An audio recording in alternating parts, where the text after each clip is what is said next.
21명의 당협위원장에 대한 교체를 발표했습니다. 국민을 바보로 알고 있습니다.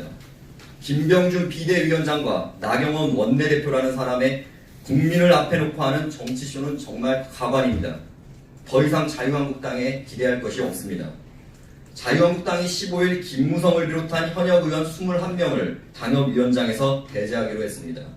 그런데 알고 보면 구색맞춤에 불과했고 실제로는 그들이 말하는 옥당파, 우리가 말하는 탄핵 찬성파의 배신자의 명분을 세워주려는 것에 불과했습니다. 애국 국민들이 반드시 처단하겠다고 발표한 김성태, 정진석의 면죄부를 주려는 것입니다. 심지어 인적쇄신 대상 명단의 상당수는 현재 재판 중이고 수사 중인 의원들입니다. 지금 자유한국당은 눈 가리고 아웅식의 정치쇼를 하고 있는 것입니다. 자유한국당이 변했다는 그 어떤 증거도 변함이 없습니다. 김무성은 불출마 선언을 하지 않았습니까? 당협위원장을 내려놓은 지가 벌써 오래되었습니다. 거기에 김무성을 왜 넣는 것입니까? 애국 국민들은 김무성의 영원한 정계 은퇴를, 정계 불출마를 선언하는 것입니다. 그것을 하지 않고 무슨 쇄신을 했다는 것입니까? 박근혜 정부 때 장관을 했던 사람은 다 죄인인 것입니까? 도대체 좌파들이 떠드는 적폐청산을 자유한국당 안에서 자기들이 동료에 의해서 가장 모범적인 의정 활동을 했던 그 사람들을 쳐내는 데 있어서 좌파들의 논리를 가져와서 이 문재인 정권과 싸워야 되는 사람들이 그 사람들의 논리를 가져와서 적폐청산으로 쳐버렸습니다. 김성태는 그야말로 탄핵 칠적 중에 우두머리입니다.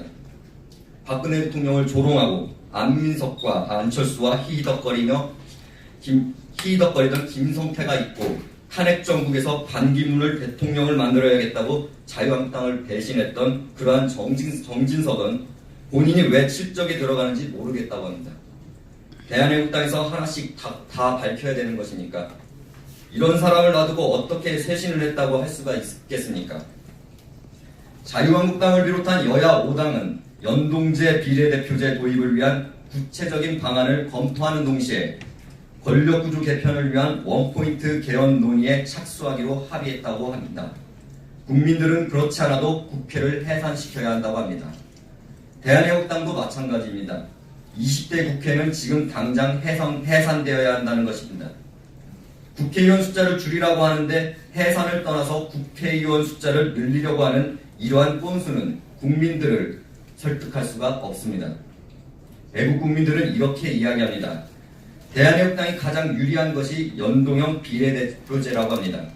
360명으로 늘리면 최소 36명의 국회의원은 될 것이라고 합니다. 그런데 그것은 정도가 아닙니다. 대한애국당에 아무리 유리한 선거제도라도 우리는 국민의 뜻이 아니라면 받으면 안 됩니다. 그것이 대한애국당다운 것입니다. 대한애국당답다는 것은 국민의 뜻에 따라서 우리 당에 피해가 가더라도 국민의 뜻을 쫓아가는 것이 대한애국당다운 것입니다. 분명히 말씀드립니다.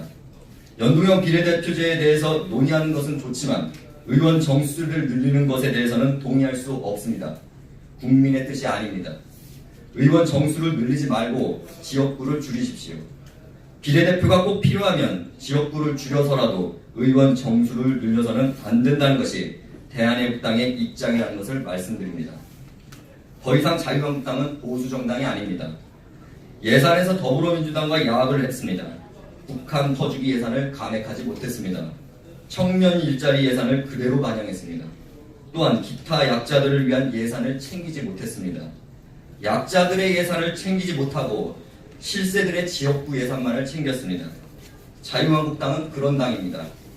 나라가 망해가는데 이 나라가 망해가는 이 중요한 부분에서도 예산 투쟁조차 하지 못하는 비굴하고 능력 없는 당입니다. 다음입니다. 국회